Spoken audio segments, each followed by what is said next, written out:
Hello and welcome to this edition of Bates Technical College Student Spotlight. This is a student-led production of the Broadcasting Video Production program at Bates Technical College. I'm your host, Scott Stoll.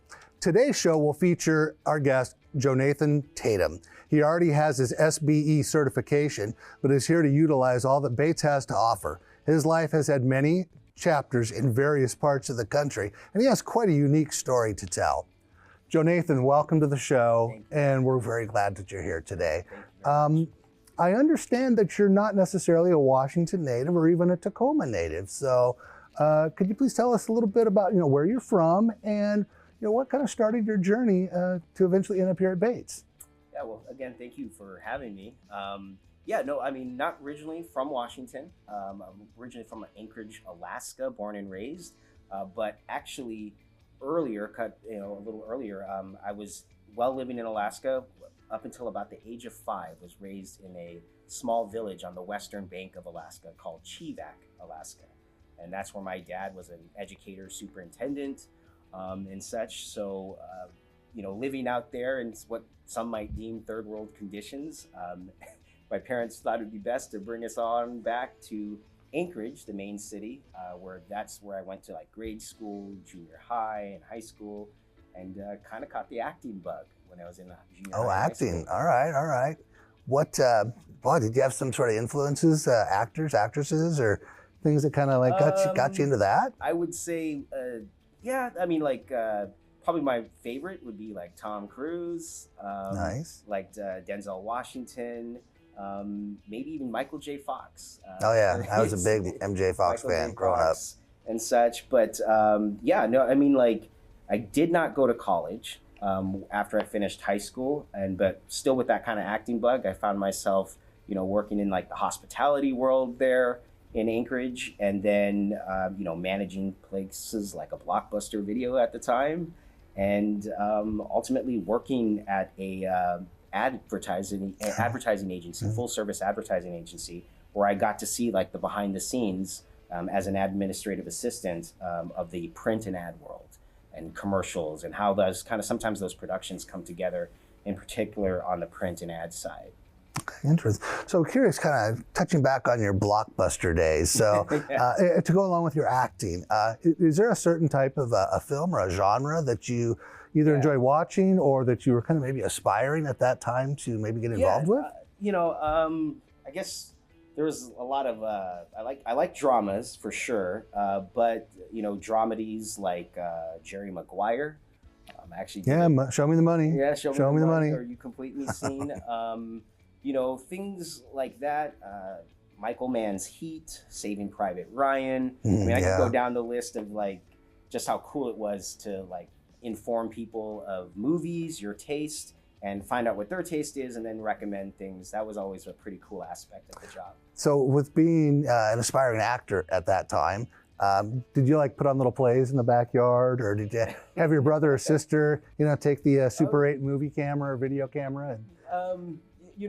It's kind of funny. Obviously that hunger and that drive and passion to do it, it does start in the home. One of my sisters was always good about doing characters and things like that. But it was actually really in high school where it just kind of really it was kind of very prevalent and present that I was onto something at the time. Did you ever write your own plays or scripts? Yeah, for plays? I've written some stuff. Okay. I have some stuff kind of in the background that I've worked on that are even to this day I would love to maybe one day make at some point. Very interesting thing. And then in the hospitality industry, did you say you worked in, is it a restaurant or a hotel in Anchorage? Actually in Alaska, it was a restaurant. Okay. A chef. Nice. A pantry chef. Okay. And a host at one point and stuff. But that was around the same time, though, I transitioned into actually working at the advertising agency called Marketing Solutions, now MSI Communications, where I saw, again, print, ad, just kind of how the traffic flow of an ad agency works, and some of the projects and the communication aspect from the government to, at the time up there in Alaska, oil is very prominent. So just kind of seeing how they put together programs and commercials and print ads for this. Do you have any maybe a recollection of a particular project that you may have worked on up there, like say oil? Did you do work on like annual report type stuff, or what was? I would like to say one of my contributions was voiceover work a little bit. Oh, okay, nice. Yeah, it was just a little bit of the voiceover work that was there. I did some of that, and then also contributed. Wasn't actually featured, but contributed to it. And then some other stuff, maybe kind of seeing a lot more of the kind of more the print side. I never really got into like on hands print, but I just was passionate about seeing that aspect. Right. And then that kind of really led me into wanting to. That acting itch made me want to take this like leap of faith, and that was kind of where I wanted to change things up. Yeah.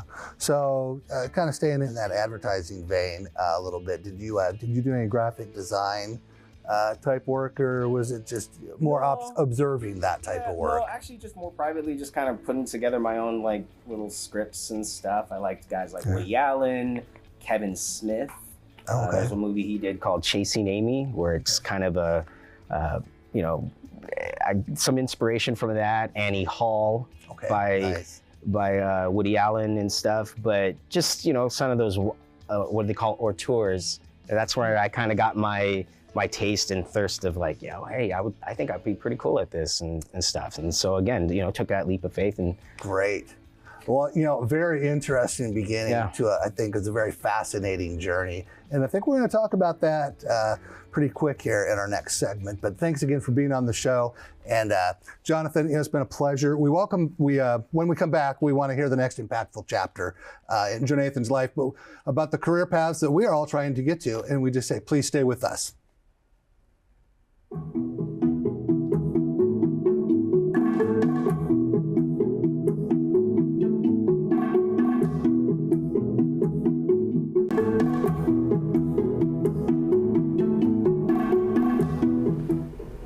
Welcome back to Student Spotlight. JoeNathan Tatum is today's guest, telling us how he made it here from once living in a small village in Alaska to Bates here in Washington.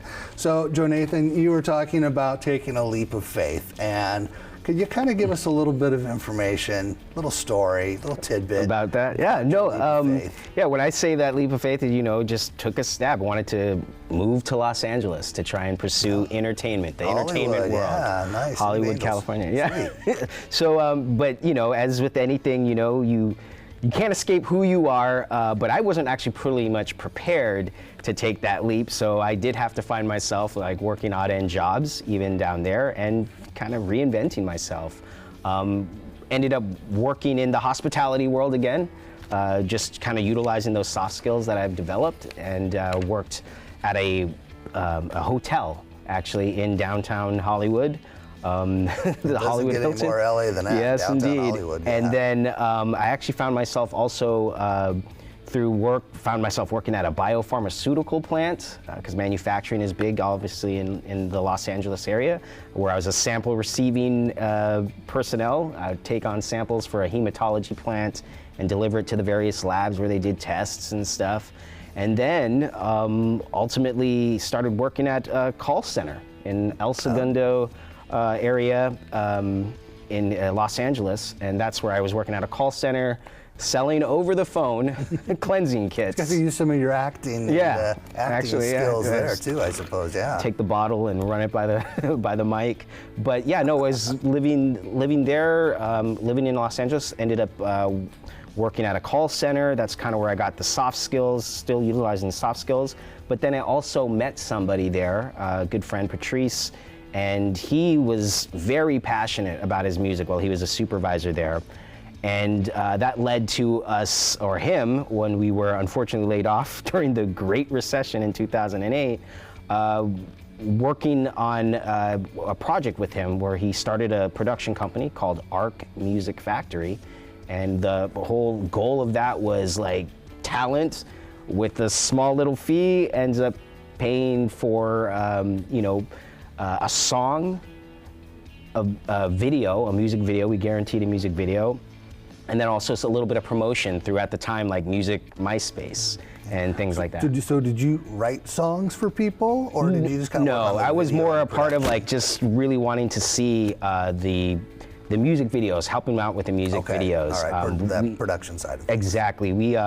My friend or colleague Patrice ended up hiring a production team that did the video work called Sweet 7 Productions, and we did multiple videos until one actually kind of caught fire, infamously, if you will, called Rebecca Black's Friday. All right. And that's kind of where things kind of really started to take off for this whole process that we were doing for people, and it led to an actual feature on ABC where they were very curious to see kind of how this organic process, because we were doing it, these projects on SLR cameras, things like that, but it led to a thing with ABC where they were wanting to feature for a week, 1 week to hit it big, creating a pop star. So that was the name of the show, was 1 week? Yeah, it was ABC Good Morning America, actually. Okay. And they wanted to try and see or document the magic of how those videos, or how that young lady's video kind of took off. Kind of like a little American Yeah, a Idol little American. thing, They did a little tryout thing and Okay. stuff, but they wanted to just see it organic, see what this process was, and we kind of assembled the team again, featured it, recruited a talent, scouted out a talent locally there from a mall audition where they were singing and stuff. So those really do work. Yeah, they do. I mean, what's so interesting is this is a different time. This is like when that's true. Social media wasn't as huge. So when Rebecca went viral, that was like a completely new thing to me, like to all of us, because you just got the call. Tosh.0 is actually who featured it and was joking about it, and then just, it was a firestorm.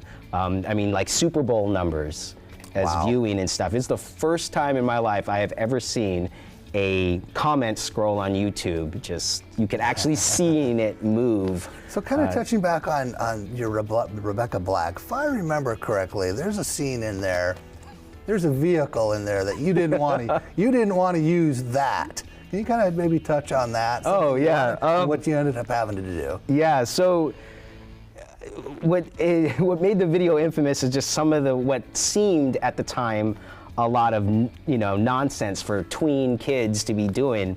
If anybody's paying attention to the lyrics, there's supposed to be a school bus, and I couldn't quite get a school bus for it, so hilarity ensues when the kids pull up in a convertible, supposedly driving a convertible, getting ready for school when they're in junior high. Scene. So it was really supposed to be a bus and not a convertible. Supposed to be a bus. If you listen to the lyrics, it's supposed to be a bus. All right. And then, interesting enough, the night before, my friend Patrice wanted to rap in the video. That was not originally slated, and we ended up having to work out putting a rap section in there. So doing videos, working on productions, and then kind of moving away from that a little bit, or wanting to kind of move away from that? Yeah, you read my bio. I did. I mean, like, kind of like the whole situation after the ABC production and stuff, and then just kind of, when you're working with friends and colleagues and stuff, there's always sometimes some hiccups in the road. So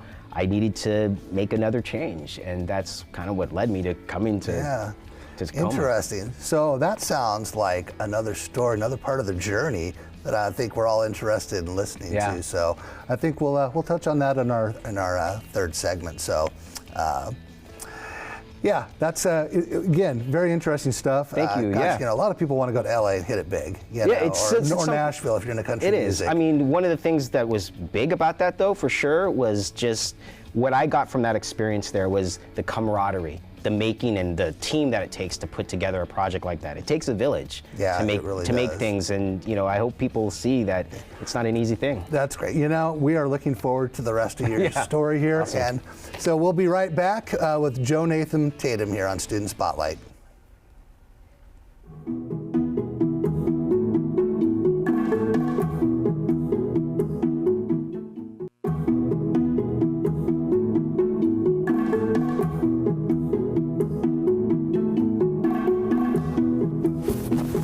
Welcome back to Student Spotlight. We're here with JoeNathan Tatum, and currently we're in Los Angeles, but I think JoeNathan wanted a change, and he's here to tell us about that change. JoeNathan, what did you do when you decided to kind of maybe make a change from the high life of Los Angeles? Yeah, no, like I mentioned, working with friends and the industry changing and things of that nature, just decided to make a change and take up on an offer to move to Tacoma. I helped my sister and my brother-in-law, who were actually stationed in another military station, and as you know, Tacoma is next to JBLM. Mm-hmm. So I helped them move to a community nearby in Tacoma, and that's kind of where that why Tacoma in specifically, as opposed to like Seattle or something like that. Yeah, I was curious about that. Yeah, so that's one of the reasons why. But again, as with anything, you got to restart and start over again. I had to reinvent myself to some degree, and that's what led me to,